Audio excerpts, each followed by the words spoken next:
Hey, welcome back to Max XP.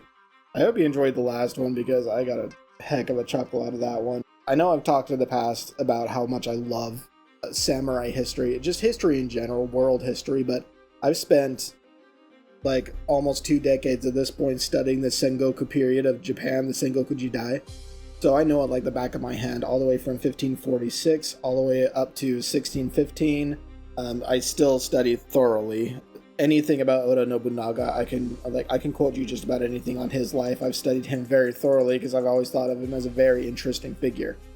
But what I wanted to talk about today is the Siege of Kawagoe Castle, which is one of the most intriguing stories in samurai history, period. It's one of my favorite events that took place in the Sengoku Jidai. It happened kind of at the beginning of it. It's almost like the end of the Asakura period, I believe, was right at the cusp of this battle. I don't want to say this is the battle that really kicked off the Sengoku Jidai. That's, it's kind of a footnote in the overall Sengoku period. It shows how far certain warlords are willing to go in order to not necessarily win a battle, but protect their assets. Let's just get into it. Roll the intro.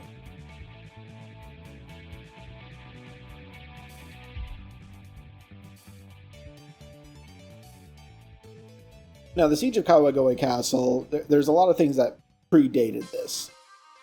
And one of the things is that Kawagoe was not originally owned by the Hojo clan. It was originally owned by the Uetsugi clan, but the Hojo had taken the castle from the Uetsugi, and they were trying to get it back, which not really much point in it because it was kind of between the Hojo and the Uetsugi, it was in a really pivotal spot, a very, very smart strategic location. But again, in the grand scheme of the Sengoku Jidai, it didn't really matter. So the Uetsugi alliance was trying over and over to take Kawagoe back. And there were not that many troops in Kawagoe Castle. I think at that point there was about 3,000, but they were holding off a siege. And they held off the siege for maybe 3 years, I think, at the point that Hojo Ujiyasu really comes into play here. But they held off for a long time. At one point, it's hard to say if the numbers are accurate because a lot of things in the Sengoku Jidai are exaggerated. But at the same time, this is the period in Japanese history that is probably the most well recorded. So, they were besieged, supposedly, allegedly, by 80,000 men, that's a massive number. 3,000 against 80,000, that's a pretty stark difference. And at this time, Hojo Ujiyasu was petitioning the Uetsugi for a surrender. Basically, he was saying, just let my guys out, you can have the castle. And they were saying, no, we're taking it from you. And he petitioned over and over. And I would say probably records for it say about 6 times over the course of a year. I don't know for sure, but I would probably go by what the recordings say, of maybe about 6 times over the year, that he petitioned for the Uetsugi just to take the castle and let his people go, and they said, no, we're wiping them out. So he decided, I'm gonna march in, we're gonna kind of slide in under the radar and slip in with 8,000 troops, which it's not a big enough number, so the chances are an army of 80,000 are going to see a group of 8,000, but they're not going to care because it's 8,000 plus another 3,000. We got 11,000 soldiers that versus 80,000. What do they have to worry about, right? And so the Hojo kind of looked like in a hopeless situation.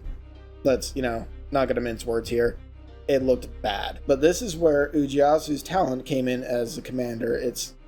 This is one of my most favorite moments in Japanese history because it's so out of the blue. It's so out of the ordinary, which is such an issue. It's one of the reasons that got me so heavily invested in studying the Sengoku Jidai, because there's so many interesting figures that did such interesting things that were so out of the norm, particularly for samurai. Now, Hojo Ujiyasu, because he was petitioning so often for a surrender, which is, again, something that's not particularly looked at favor by samurai. So he was considered a fool. He became known as the Fool of Sagami. Sagami being the province that he was the daimyo of. So, Hojo Ujiyasu, now the Fool of Sagami, basically had a plan that was just bonkers. Absolutely nuts. He thought, hey, let's do this. I just dropped a pen. Give me a second. He thought, let's do this. I want you all to strip your armor down. Okay? No armor. We're going to attack in the middle of the night. No armor, because I don't want anybody weighed down. We're going to move as quick as we can. Now, this next part is a big deal for samurai.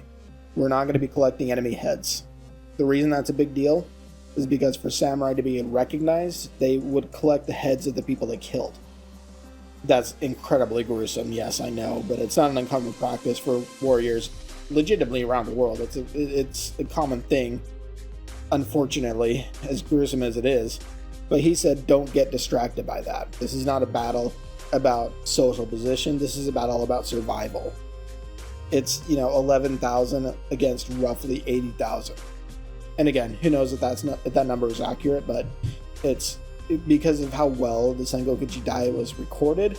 I would like to think that's pretty accurate, or at least close to it. Ujisuke, his warriors, because I don't think Ujiyasu was actually there, but he was the one that proposed the idea. At the middle of the night, just like pitch black outside, the Hojo troops sneak out of the castle, and they literally go on a freaking tirade through the Uetsugi military. And I mean, 11,000 versus 80,000 doesn't seem like they're going to make that big of a dent. But they're moving without armor. These guys are moving fast, and they're not taking heads, so they're moving even faster than what normal samurai are going through. They're going from person to person to person. They're not taking the guy down, stopping for a second, and then going to the next guy and hoping that he's not ready. No, they're wiping through the Uetsugi troops. And the Uetsugi were taken so off guard, and they're seeing these guys coming at them with, like, freaking bats out of hell. These like, the Hojo are bearing down on them. And they are moving so quickly and taking so many out in their way through. It looks like a freaking bloody wake coming right at them. It was so disorienting and so like out of the ordinary and just so surprising that the Uetsugi literally, like, in their heavy armor and their massive numbers, drop everything and run. They had nothing to fight this with because they were not ready for this. They're like, oh crap, like we're getting attacked. So they're like, any of them that are trying to pick up the weapons, they're too late. They're getting struck down, and anybody that is smart enough to drop what they got, they're out. They are done. And even the ones, like the slow ones that still have all the heavy armor on, they're getting slaughtered because these guys, the Hojo, are not stopping. They are barreling through everybody they find. And even the leader of the Uetsugi coalition at that point, Uetsugi Tomosada, he was killed in the battle, which is, like, for the leader of the opposing army to get wiped out in the middle of the fight, like, that does not happen typically in war in general. It's very out of the ordinary. And so that's why this is such a significant battle for the Hojo clan. In the grand scheme of Sengoku Jidai, it's really not a big deal. It's a footnote, but it's so interesting, and I love this battle. It's just such an interesting play. It's such an interesting strategy to literally just strip everything off and just barrel in. Even thinking about it, I'm like, you're taking away your defensive capabilities. You're taking the enemy by surprise. There's so many things that should go wrong with this, right? No, it went perfectly. It went exactly as Hojo Ujiyasu wanted. And it was such a masterful feat, such a masterful display of military intelligence that the name Fool of Sagami was removed from Hojo Ujiyasu. They knew him as the Lion of Sagami because he was strong, he was smart, he was unpredictable. And so not a lot of people were coming after him because anytime that anybody would come after him, and his base of operations was Onowara Castle. Anytime anybody came after Hojo Ujiyasu, he was known for beating them down. And so it was very uncommon for the Hojo to really be under threat. Usually he would make alliances with the people, mostly because people were kind of afraid to pick fights with him.